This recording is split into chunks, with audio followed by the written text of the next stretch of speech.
அதை உணர்த்துவது தான் அந்த விபூதி அப்படிங்கிறது. நீங்கள் எவ்வளோ பெரிய மனுஷனாக இருந்தாலும் சரி, கடைசி அந்த ஒரு பிடி சாம்பல் கூட இல்லை அப்படிங்கிறத அடிக்கடி ஞாபகப்படுத்தும் விபூதி.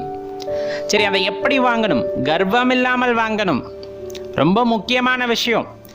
நம்ம அந்த இடத்துல தீபாராதனையை தொட்டு கும்பிட்டுட்டு ஒத்த கையை நீட்டி என்றைக்கும் விபூதியை வாங்கக்கூடாது.